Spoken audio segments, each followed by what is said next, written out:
Amados hermanos, Dios les bendiga a todos. Bienvenidos a una nueva clase de discipulado, una nueva enseñanza que el Señor trae para cada uno de nosotros en esta noche. Les damos saludos de acá, de casa, pidiéndole al Espíritu Santo que nos dé revelación, iluminación de la Escritura en esta noche. El tema de esta noche se titula Viviendo en el propósito. Dice el Salmo 31, 14 y 15, mas yo en ti confío, oh Jehová, digo, tú eres mi Dios, en tu mano están mis tiempos. El salmista decía que ponía su confianza en el Señor y declaraba que su vida, sus tiempos, todo lo que él hacía estaba en las manos del Señor.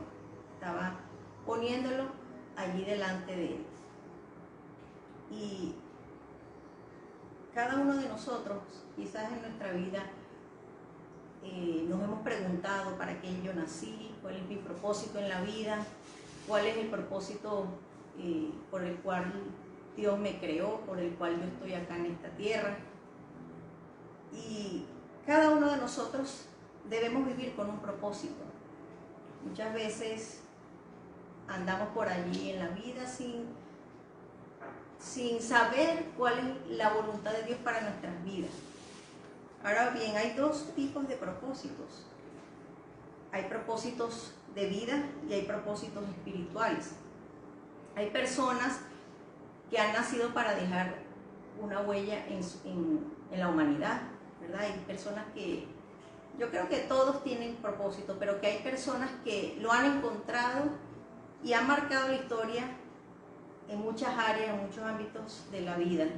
Por ejemplo, inventores, científicos, el que inventó el automóvil, que fue Henry Ford, por ejemplo, Thomas Edison, el que inventó el bombillo y muchos otros artefactos, héroes históricos también que pelearon batallas por libertar naciones y hoy día son recordados. Científicos que han descubierto medicinas, o sea, hay muchas personas que han cumplido su propósito y han dejado como su granito de arena para la humanidad, ¿verdad? Esto es hablando en lo natural, en el terreno natural. Pero también hay propósitos espirituales para cada uno de nosotros. Dios a cada uno, a cada persona, a cada hijo suyo, le ha dado un propósito. La pregunta es si cada uno lo ha encontrado o todavía está buscándolo. Y si en esta noche esa es la pregunta en tu corazón, hoy es un momento, es tiempo de que le preguntes al Señor y que te revele y te guíe cuál es su voluntad en tu vida para poder cumplir con lo que Él estableció para tu vida. Por ejemplo, en la Escritura vemos algunos ejemplos de hombres y mujeres que marcaron historia, que hicieron historia en la Escritura. Un ejemplo es José, que tuvo un propósito grande y fue el de preservar la vida de una nación. Este joven, a pesar de que pasó muchos problemas, muchas dificultades, quizás en algún momento en su vida pensó que ¿por qué estaba sufriendo tanto? Muchas veces nos pasa así como seres humanos. Pero más adelante, él declara en la Escritura, cuando pasan los años, y se convierte en gobernador de Egipto después de haber sufrido como esclavo, como humillado, después de haber sido un joven rico. Dice la Escritura que después, cuando él llega a ser gobernador de Egipto, se da cuenta de que el propósito de Dios era que el pueblo de Israel no pereciera. Porque cuando hubo el hambre en toda la tierra de Canaán, dice que los hermanos de José vinieron a Egipto y allí ahí nació la nación de Israel. Entonces el propósito de José era que se preservara la vida de esa nación, que no pereciera el pueblo de Israel, el pueblo elegido de Dios.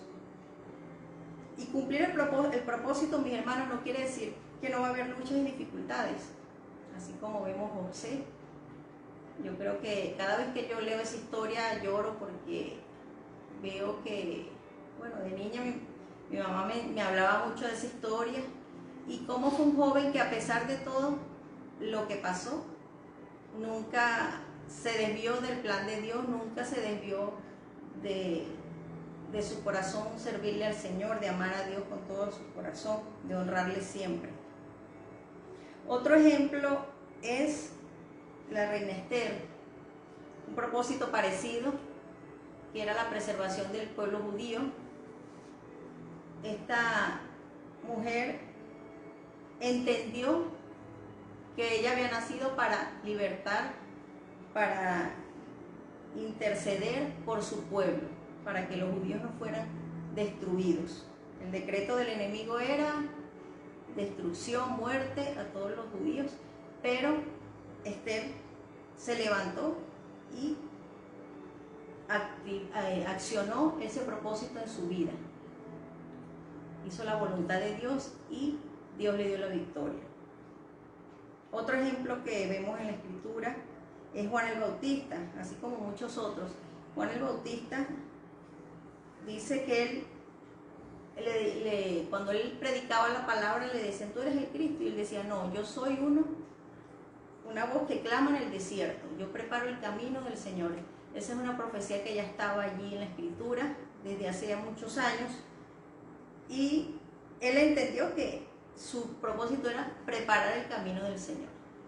Asimismo, mis hermanos, cada uno de nosotros fuimos creados con un propósito. En Jeremías 1:5 dice, antes que te formase en el vientre te conocí, y antes que nacieses te santifiqué y te di por profeta a las naciones. Jeremías fue otro hombre que desde muy niño fue llamado a hacer la voluntad de Dios, a predicar, a ser profeta. Y dice que antes de que te formaras en el vientre te conocí. O sea, ya Dios, antes de nosotros nacer, tiene un propósito establecido para cada uno de nosotros. Tiene un llamado. Hay personas que Dios los ha llamado a predicar, por ejemplo, en las cárceles.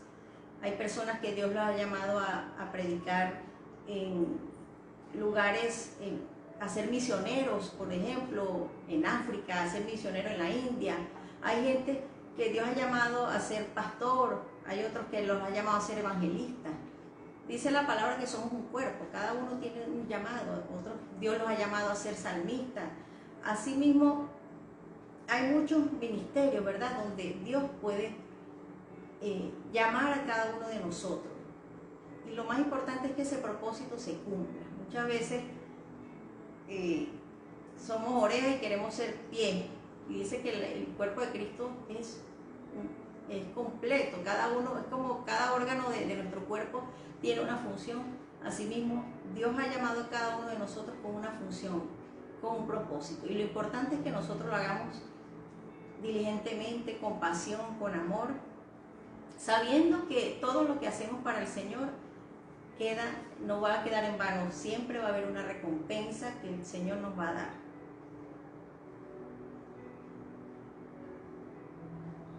Y hay un propósito general para cada uno de nosotros, para todo el pueblo de Dios.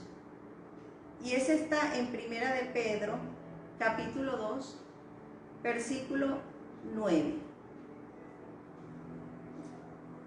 Dice la Escritura, mas vosotros sois linaje escogido, real sacerdocio, nación santa, pueblo adquirido por Dios, para que anunciéis las virtudes de aquel que os llamó de las tinieblas a su luz admirable. Aquí el apóstol Pedro está hablando a la iglesia y le dice, ustedes, la iglesia, o sea, nosotros, la iglesia, todos somos linaje escogido. O sea, que Dios nos escogió. Real sacerdocio. El sacerdote era la persona que estaba encargada de interceder, de orar por el pueblo. O sea, somos llamados a orar, Dice también, nación santa, pueblo adquirido por Dios, para que anunciéis las virtudes de aquel que os llamó de las tinieblas a su luz admirable. O sea, el Señor nos llamó, nos escogió, nos hizo sacerdocio. ¿Para qué? Para que anunciemos la salvación, que prediquemos al que no conoce al Señor, que hablemos de su palabra y anunciemos de todo lo que Él ha hecho en nuestra vida. Testifiquemos de lo que Él ha hecho en nosotros. O sea, Dios nos ha llamado a cada uno de nosotros. El propósito general, primordial para cada uno de nosotros, la iglesia, es que hablemos de Cristo, que le prediquemos las vidas de la salvación, que seamos instrumentos de salvación para otros, que fortalezcamos al débil, que aquel que se ha apartado del Señor lo traigamos nuevamente en los caminos del Señor. A veces pensamos que nuestro trabajo, bueno, no, si yo fuera un evangelista grande y predicara y, oye, yo me sentiría feliz porque estoy cumpliendo el llamado de Dios. Mira, un alma para Dios es tan importante que eso no tiene precio. Asimismo, cuando nosotros animamos a alguien que está abatido, que está triste, que está sin fuerzas, cuando oramos por alguien, por un discípulo que está debilitado, cuando alguien se ha descarriado y lo volvemos a traer a los pies del Señor, dice que hay recompensa en los cielos, que hay fiesta en los cielos. Entonces, muchas veces el enemigo quiere opacar nuestra vida poniéndonos pensamientos, no, que no es importante, o no. Cuando hablamos de Cristo, Él es exaltado. Cuando lo glorificamos, cuando predicamos de Él, Él es glorificado. Cuando nosotros hablamos de lo que Él ha hecho, testificamos de sus milagros, de su sanidad, de las victorias que nos ha dado, mucha gente fortalecida, mucha gente levantada, y Él es exaltado. Mi hermano, si en esta noche esta palabra ha tocado tu corazón, te invito a que oremos juntos y le pidamos al Señor que guíe nuestras vidas cada día a caminar en ese propósito eterno.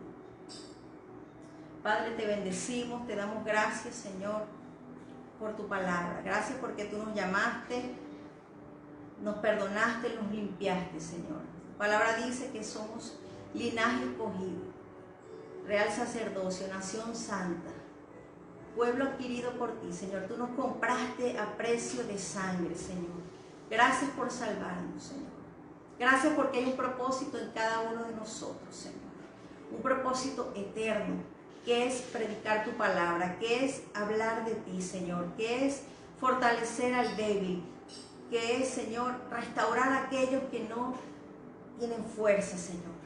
Yo oro para que muestres cada día tu voluntad en cada uno de nosotros, Señor. Oro también por los propósitos de vida, Señor. Oro para que cada uno de nosotros podamos entender cuál es el propósito que tú tienes de vida para cada uno de nosotros, Señor. Propósitos personales en Dios, Señor. Propósitos espirituales, llamados que tú nos has dado a cada uno de nosotros, que podamos entenderlos, Señor, y valorarlos, Señor, porque es un privilegio servirte, Señor. Te damos toda la gloria y toda la honra en esta noche, en el nombre de Jesús. Amén. Mis amados, feliz noche, Dios les bendiga.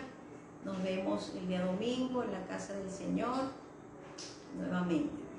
Dios les bendiga.